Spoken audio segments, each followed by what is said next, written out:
பல விளம்பரங்கள் வந்து இந்த குழந்தைங்களுக்கு இங்கே சேர்த்து விடுங்க, அங்கே சேர்த்து விடுங்க, சம்மர் கிளாஸ் சேர்த்து விடுங்க அப்படின்னு சொல்லி இந்த பேரண்ட்ஸ் மனசை போட்டு கன்ஃபியூஸ் பண்ணி ஒரு டோட்டல் கன்ஃபியூஸ்டு சுச்சுவேஷனாக கொண்டு வந்துடுவாங்க. ஸ்கூல் எக்ஸாம் முடியுது, பசங்களுக்கெல்லாம் ஸ்கூலுக்கு லீவ் விட ஆரம்பிச்சிட்டாங்க. உடனே இப்போ பார்த்தீங்கன்னாக்கா நீங்கள் யூடியூப் சேனல் ஆகட்டும், அதில் வர விளம்பரங்கள் பார்த்தீங்கன்னாக்கா ஒரு 3 மாதமாகவே ஜனவரியிலேருந்து ஆரம்பிச்சிட்டாங்க. என்னென்னு பார்த்தீங்கன்னாக்கா நீங்கள் எந்த ஒரு வீடியோ ஓப்பன் பண்ணாலும் அதில் ஃபஸ்ட்டு வந்து ஒரு விளம்பரம் வரும். J2E படிக்க வைங்க, அதுதான் ஜாபுக்கு முக்கியம். இன்னொரு விளம்பரம் வரும், உங்களுடைய பசங்களை வந்து 3 நிமிஷத்தில் 15 கணக்குகளை சால்வ் பண்ண வைக்கிறோம் அப்படின்னு சொல்லிட்டு ஒரு அழைப்பு வரும். அதுக்கப்புறமா உங்கள் இதில் வந்து அந்த காலத்து வேதிக் சயின்ஸில் இருக்கின்ற முறையில் வந்து உங்கள் பசங்களுக்கு நாங்கள் மேக்ஸு சொல்லிக் கொடுக்குறோம் அப்படின்னு சொல்லி விளம்பரம் வரும்.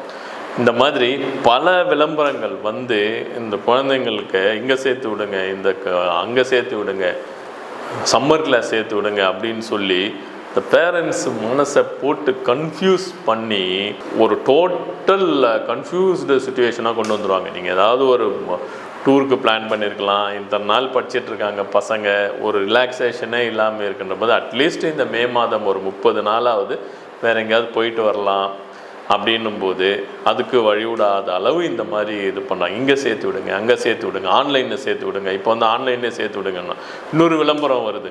விளம்பரம் வந்ததுனாக்கா அது பார்த்திங்களா, நான் வந்து ஒரு ட்ரோனையே ஒரு 7வது படிக்கிற பையன் இந்த பாருங்கள் கண்டுபிடிச்சிட்டான் அப்படின்னு சொல்லி இது பண்ணிட்டான். எப்படி சாத்தியமாச்சுன்னா எங்கள் கோர்ஸை சேருங்க அப்படின்னா நிறைய வருது.